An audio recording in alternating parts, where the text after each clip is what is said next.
কেউ চাচ্ছে আগে বিচার, আবার কোনো দল চাচ্ছে নির্বাচনের দিনক্ষণ এগিয়ে আনা হোক। এমন পরিস্থিতিতে রাজনৈতিক বিশ্লেষকরা বলছেন মতের এমন পার্থক্য গণতান্ত্রিক ধারার রীতি। কিন্তু অন্তর্বর্তী সরকার জুলাই আগস্টের হত্যার বিচার দ্রুত করবে নাকি নির্বাচন দ্রুত? এমন প্রশ্ন নিয়ে আজ ভোটের ট্রেনের ৩৮তম পর্ব আলোচনা করতে চাই। আপনাদের সঙ্গে আছি আমি নাজমুস সাকিব। আপনারা দেখছেন ভোটের ট্রেন। রাজনৈতিক দল এবং আজকে অন্তর্বর্তী সরকারের যারা উপদেষ্টা রয়েছেন তারা নানা কথাবার্তা বলেছেন। এছাড়া নির্বাচন কমিশনারও কিন্তু কথা বলেছেন। কে কি বলেছেন সেই বিষয়গুলো আছে আমরা দেখে আসতে চাই। আজকে দেখতে পাচ্ছি যে নির্বাচন কমিশনার অর্থাৎ প্রধান নির্বাচন কমিশনার এম নাসির উদ্দিন কথা বলেছেন। তিনি কুমিল্লাতে বলেছেন যে মার্চ মাসের ২ তারিখ ভোটার তালিকা সম্পূর্ণ হবে এবং প্রধান উপদেষ্টার বক্তব্যের সময় অনুযায়ী নেওয়া হচ্ছে নির্বাচনী প্রস্তুতি। অর্থাৎ প্রধান উপদেষ্টা যে সময় দিয়েছেন ২৫ সালের শেষ অথবা ২৬-এর মাঝামাঝি সময়, তার মধ্যে কিন্তু নির্বাচনের যে প্রস্তুতি সেটা নির্বাচন কমিশনার নিচ্ছে। এছাড়া সংস্কার কমিশনের যে রিপোর্ট সেটা হাতে পেলেই ধারণা করা যাবে যে নির্বাচন কবে নাগাদ হতে পারে। এবং বারবারই আসলে কথা হচ্ছিল যে জাতীয় সংসদ নির্বাচনের আগে স্থানীয় নির্বাচন। এটা আজকে প্রধান নির্বাচন কমিশনার কিন্তু বলেছেন যে স্থানীয় নয়, জাতীয় সংসদ নির্বাচনকে সামনে রেখেই তারা প্রস্তুতি নিচ্ছেন এবং রাজনৈতিক যেই দলগুলো রয়েছে তারা কিন্তু একই কথাই বলছে। এছাড়াও সুষ্ঠু ও গ্রহণযোগ্য নির্বাচন করতে নির্বাচন কমিশন প্রতিশ্রুতিবদ্ধ বলেই জানা যাচ্ছে। এছাড়া দেখে আসতে চাই আজকে কিন্তু প্রধান নির্বাচন কমিশনার ছাড়াও বেশ কয়েকটি রাজনৈতিক দল কথা বলেছে। এর বাইরেও ছাত্র প্রতিনিধিরাও কিন্তু কথা বলেছেন। যে জাতীয় নাগরিক কমিটির সদস্য সচিব আখতার হোসেন বলেছেন যে নতুন সংবিধান নির্বাচিত সংসদের মাধ্যমে হবে এবং আগামী নির্বাচন হবে গণপরিষদ নির্বাচন।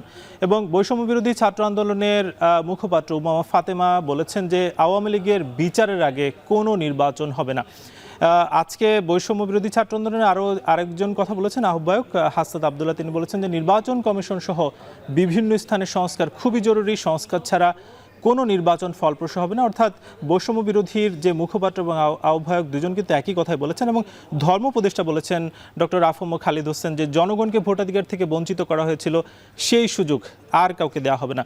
অর্থাৎ বলাই যায় যে আজকে যারা নির্বাচন কমিশনার কিংবা এর বাইরে যারা রাজনৈতিক দল কিংবা ছাত্রদের যে দল রয়েছে সবার কিন্তু কারো কথায় উঠে এসেছে যে নির্বাচন কবে নাগাদ হবে এবং কি কি দরকার, কি কি সংস্কার জরুরি, সব মিলে কিন্তু আজকে কথা বলেছেন। আমরা এইসব বিষয়ে আলোচনা করব। আমাদের সঙ্গে আরও একজন অতিথি কিন্তু যুক্ত হবেন, তবে সেটা একটি ছোট বিরতির পর।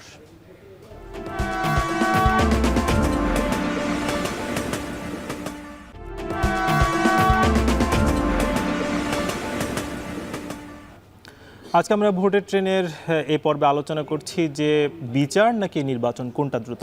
আমাদের সঙ্গে এই বিষয়ে আলোচনা করতে যুক্ত হচ্ছেন জাহাঙ্গীরনগর বিশ্ববিদ্যালয়ের সাবেক অধ্যাপক ও রাষ্ট্রবিজ্ঞানী আব্দুল লতিফ মাসুম। আব্দুল লতিফ মাসুম স্যার, আপনাকে স্বাগত। আমরা আসলে আলোচনা করছি যে বিচার, ঐক্য, সংস্কার না নির্বাচন, এই বিষয়টা, এই চারটা বিষয় নিয়ে বরাবরই কিন্তু কথাবার্তা উঠে আসছে। আপনার কি মনে হয় যে কোনটি আগে?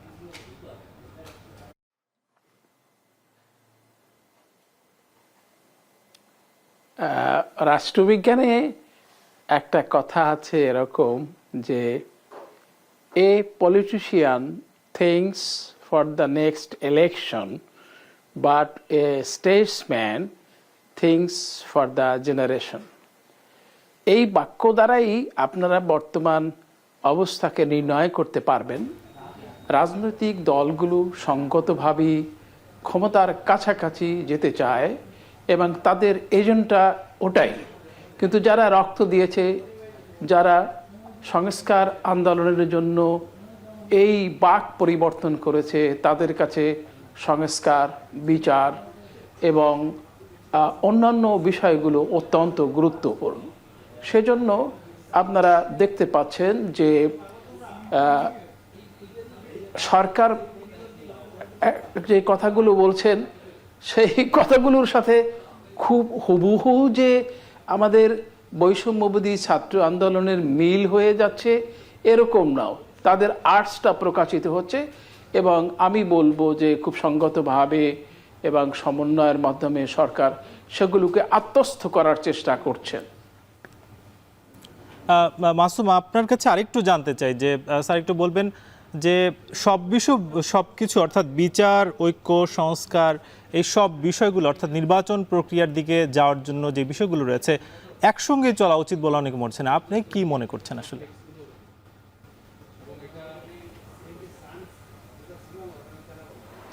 হ্যাঁ, আমার মনে হয় যে সমান্তরাল গতিতে এই তিনটি বিষয় অগ্রসর হতে পারে। যেমনটি আপনাদের মাধ্যমে শুনলাম যে প্রধান বিচারপতি প্রধান নির্বাচন কমিশনার এম নাসির উদ্দিন যথার্থভাবেই বলেছেন যে তারা জাতীয় নির্বাচন করার জন্য প্রস্তুতি নিচ্ছেন এবং আগামী বছরের মার্চ মাস নাগাদ ভোটার হালনাগাদ হয়ে যাবে। অপরদিকে বৈষম্যবিরোধী ছাত্র আন্দোলন আপনারা ইতিমধ্যেই অবহিত হয়েছেন যে তারা ঐতিহাসিক একটি ঘোষণার জন্য নিজেদেরকে প্রস্তুতি নিচ্ছিল এবং আমরা দেখলাম যে সরকার সেই ঘোষণাটিকে আত্মস্থ করার জন্য দায়িত্ব নিয়েছে, যাতে রাজনৈতিক দলগুলোর সাথে বৈষম্যবিরোধী ছাত্র আন্দোলনের বিরোধ দ্বন্দ্ব প্রকাশিত না হয় বা জাতির অখণ্ড আস্থার প্রতীক হিসাবে প্রফেসর মোহাম্মদ ইউনূস যাতে সবকিছু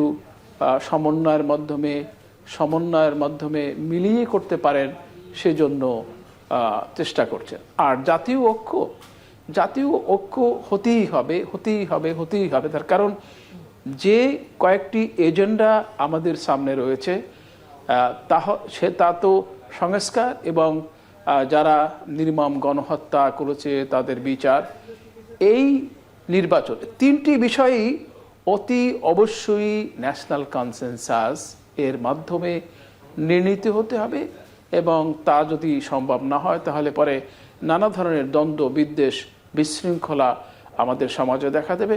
খুব শক্তভাবে হলেও খুব সমঝোতার মাধ্যমে এই উদ্দিষ্ট লক্ষ্য আমাদেরকে অর্জন করতে হবে। যে আসলে বেশ কয়েকটি যে সংস্কার হচ্ছে কিংবা সবগুলো আসলে সমানতালে এগোনো উচিত, তবে নির্বাচন কমিশন যেই বিষয়গুলোতে গুরুত্ব দিচ্ছে এবং ভোটার তালিকা সহ অন্যান্য বিষয়গুলোতে কিন্তু আমরা দেখতে পাচ্ছি যে নানা ধরনের ভুলভ্রান্তি রয়েছে কিংবা ভুয়া ভোটার বলা হচ্ছে। নির্বাচনের ক্ষেত্রে কোন বিষয়গুলোতে আসলে বেশি গুরুত্ব দেওয়া উচিত?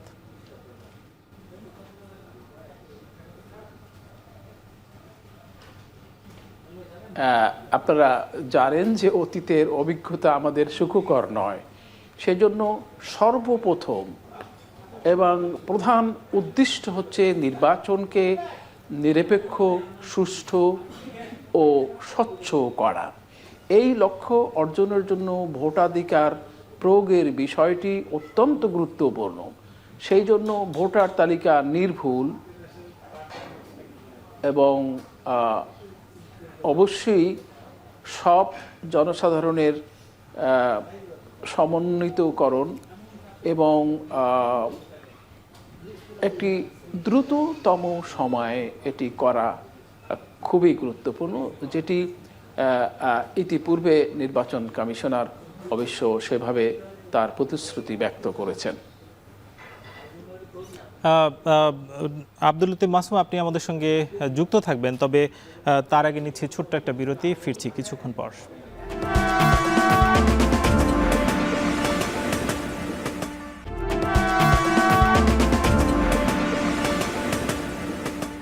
ফিরে এলাম বিরতির পর, দেখছেন ভোটের ট্রেন। আমাদের সঙ্গে আজকে যুক্ত আছেন জাহাঙ্গীরনগর বিশ্ববিদ্যালয়ের সাবেক অধ্যাপক আব্দুল লতিফ মাসুম। স্যার, আবারও স্বাগত। আমরা একটু জানতে চাই যে যেই সময়টা দেয়া হয়েছে 1 থেকে 1.5 বছর, সেই সময়টা নিয়ে আসলে একটি বড় দল কিংবা অন্যান্য রাজনৈতিক দলগুলো কিন্তু বলছে যে সেটা অনেক বেশি সময়।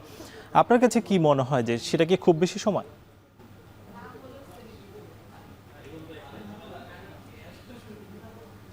না, আমার কাছে সেরকম মনে হয় না। যে সময়টি অন্তর্বর্তীকালীন সরকারের প্রধান বলেছেন বা পরে যে ব্যাখ্যাগুলো এসেছে, আমার মনে হয় এটি যৌক্তিক। কারণ হলো যে ইতিপূর্বেই আমরা বলেছি যে নির্বাচন যেমন গোটা জাতির কাছে কাম্য, ঠিক তদ্রূপভাবে সেই নির্বাচন পরবর্তী অবস্থাটা যাতে গণতান্ত্রিক হয়, আবারও যাতে স্বেচ্ছাচার বা স্বৈরাচার বা একনায়কত্ববাদ আমাদেরকে ঘিরে না ধরতে পারে, সে কারণে অতি অবশ্যই কিছু সাংবিধানিক, প্রতিষ্ঠানিক এবং পারিপার্শ্বিক কিছু সংস্কার আমাদেরকে অবশ্যই করতে হবে।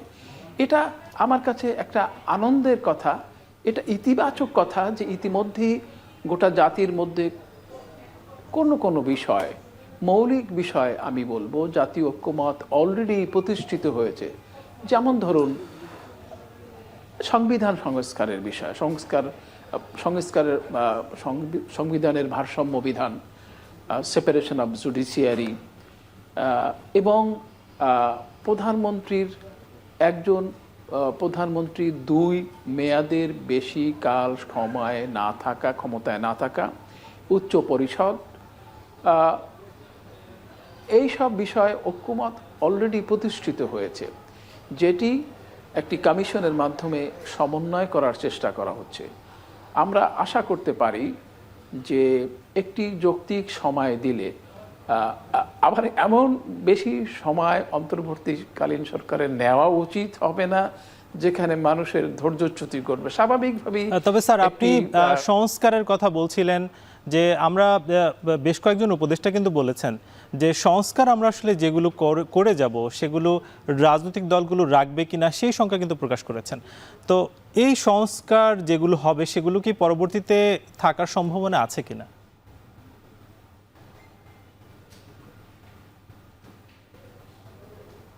না, সেই সম্পর্কে যে সংখ্যা তারা প্রকাশ করেছেন, সেই সংখ্যা একজন রাষ্ট্রবিজ্ঞানের শিক্ষার্থী হিসাবে আমার কাছেও প্রবল। তার কারণ আপনারা দেখেছেন ইতিপূর্বে 3 জোটের রূপরেখা বাস্তবায়িত হয়নি। অন্যান্য ক্ষেত্রেও 1/11 পরে যে সমস্ত প্রতিশ্রুতিগুলো দেওয়া হয়েছিল সেগুলোও বাস্তবায়ন হয়নি। সেজন্য আমাদেরকে এমন একটি কর্মপন্থা, এমন একটি প্রক্রিয়া বা এমন একটি কৌশল অবলম্বন করতে হবে যাতে করে ভবিষ্যৎ সরকার এটি মেনে নিতে বাধ্য হয়। যেমন উদাহরণ হিসাবে আমি বলতে পারি, সমস্ত রাজনৈতিক দলগুলো যদি একটি সার্বজনীন ঘোষণা বা জাতীয় ঐক্যমত্যের ঘোষণা প্রকাশ করে, সেখানে প্রধান বিরোধী দল রাজনৈতিকভাবে ঐক্যমত্য পোষণ করলে অন্য কারো সংখ্যা থাকবে না। এ ব্যাপারে জাতীয়তাবাদী দল বা বিএনপির খুব বড় ধরনের ভূমিকা আছে। আরও যারা বড় পার্টি আছে, যেমন জামায়াত ইসলামী আছে, যেমন ধরেন ইসলামী আন্দোলন আছে, খেলাফত মজলিস আছে, এরকম ডান বাম সকল মতের একটি ঐক্য আগেই ঘোষিত হতে হবে। আপনারা শুনেছেন যে আগামী নির্বাচনটি হবে, সেভাবেই যদি আমরা বলি তাহলে পরে কনস্টিটিউয়েন্ট অ্যাসেম্বলি বা সেই সংবিধান প্রণয়নের জন্য এই অধিবেশনটি যদি হয়, তাহলে পরেও আমাদেরকে এই বিষয়ে খেয়াল রাখতে হবে। গুরুত্বপূর্ণ বিষয় হিসাবে সকলের প্রতিশ্রুতি ব্যক্ত করতে হবে, জাতীয় সনদের মাধ্যমে এটা প্রতিশ্রুতি ব্যক্ত করতে হবে। তাহলে পরবর্তীকালে রাজনৈতিক দলগুলো এর থেকে সরে যাওয়ার চেষ্টা করবে না। স্যার, রাজনৈতিক দলের কথা যেহেতু আসলোই, সেক্ষেত্রে আমরা দেখতে পেয়েছি যে গতকালকে কিন্তু প্রধান নির্বাচন কমিশনার বলেছেন যে আওয়ামী লীগের এই নির্বাচনে অংশ নেওয়ার ক্ষেত্রে কোনো বাধা নেই। আসলে কি কোনো বাধা নেই, কি মনে হয়?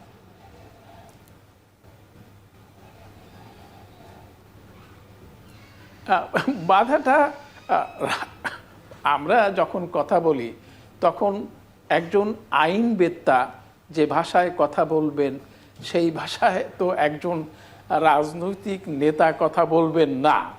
তো যারা সরকার ব্যবস্থায় আছেন বা দায়িত্বশীল ভবিষ্যৎ আশা করেন তারা আইনের ভাষায় কথা বলছেন, কিন্তু আপনারা বিশ্বাস করুন যে আওয়ামী লীগের আসলেই বাস্তব অর্থে নির্বাচনে অংশগ্রহণ করার কোনো সুযোগ নেই, কোনো সম্ভাবনা নাই, কোনো ক্ষেত্র নেই।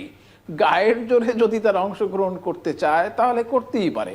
এবং আমরা তো আশঙ্কা করি যে সেই 1975 সনের পরের মতো 4-5টা আওয়ামী লীগ গজিয়ে যাবে, নেতৃত্বের কন্দন সৃষ্টি হবে, জনগণ তাদেরকে বিতরণ করবে। আপনারা মানে মনে করবেন না যে সময় ভুলিয়ে দেবে এই শেখ হাসিনার রক্তক্ষয়ী যে ইতিহাস, সেই ইতিহাস সহজে ভোলার নয়। এবং অনেকেই মনে করেন যে আওয়ামী লীগ বোধহয় আবার ফিরে আসবে, আবার ঘটনা চক্রে আমাদের সামনে এসে আমাদের জন্য থ্রেট সৃষ্টি করবে। কিন্তু আমি মনে করি যেই জনসাধারণ, যেই প্রজন্ম, বিশেষ করে বৈষম্যবিরোধী ছাত্র আন্দোলনের যে প্রজন্ম ওই স্বৈরাচারকে প্রতিহত করেছে রক্তের বিনিময়ে, তারা কখনোই কোনোভাবেই কোনো ফাঁক ফোকর দিয়ে কোনো আইনের ব্যত্যয় ঘটিয়ে আওয়ামী লীগকে পুনর্বাসিত করার কোনো সুযোগ গ্রহণ করবে না, সহ্য করবে না। স্যার, আপনাকে অসংখ্য ধন্যবাদ। আপনি আমাদের সঙ্গে যুক্ত হয়েছেন এবং সবগুলো প্রশ্নই খুব ভালোভাবে আমাদেরকে জানিয়েছেন। অসংখ্য ধন্যবাদ স্যার। আজকে আমাদের সঙ্গে যুক্ত ছিলেন জাহাঙ্গীরনগর বিশ্ববিদ্যালয়ের সাবেক অধ্যাপক ডক্টর আব্দুল লতিফ মাসুম। এবার দেখে আসতে চাই আজকের সংসদীয় আসন পরিক্রমা। আজকে আমরা দেখব বগুড়া 3 আসন, সেখানে কিন্তু এই বগুড়া 3 আসনটি সংসদীয় আসন 38 এবং সীমানা অর্থাৎ আদমদিঘি এবং দুপচাচিয়া উপজেলা মিলে কিন্তু এই সংসদীয় আসন 38 এবং এখানে মোট ভোটার রয়েছেন 2023 সাল অনুযায়ী 2,96,453 জন এবং পুরুষ ভোটার রয়েছে 1,47,162 এবং নারী ভোটার কিছুটা বেশি, এখানে 1,49,291 জন। আজকে আমাদের যে সংসদীয় আসন, সেই সংসদীয় আসনে কিন্তু আমরা দেখতে পেলাম। এছাড়াও আজকে যেসব বিষয় নিয়ে আলোচনা হয়েছে সেখানে রাজনীতিবিদরা যেটা বলেছেন সারাদিনই, যে কেউ বলেছেন যে আগে আওয়ামী লীগের বিচার, তারপর নির্বাচন হবে, কেউ কেউ সংস্কারের কথা বলেছেন, আবার কেউ বলেছেন যে সংস্কারের জন্য যেই সময়, সেই সময় খুব বেশি। এছাড়াও নির্বাচন কমিশনার কিন্তু আজকে জানিয়ে দিয়েছেন যে আগামী মার্চ মাসেই কিন্তু যেই ভোটার তালিকা হালনাগাদ সেটার যে কার্যক্রম সেটা কিন্তু শেষ হবে এবং কবে নাগাদ নির্বাচন হবে সে বিষয়ে তিনি এখনো পর্যন্ত ইঙ্গিত দেননি, তবে সংস্কারের পরই হবে বলে জানিয়েছেন। আজকে আমরা শেষ করতে চাই, আগামীকাল ভোটের ট্রেনের নতুন কোনো পর্বে আলোচনা হবে। সে পর্যন্ত সুস্থ থাকুন, শুভরাত্রি।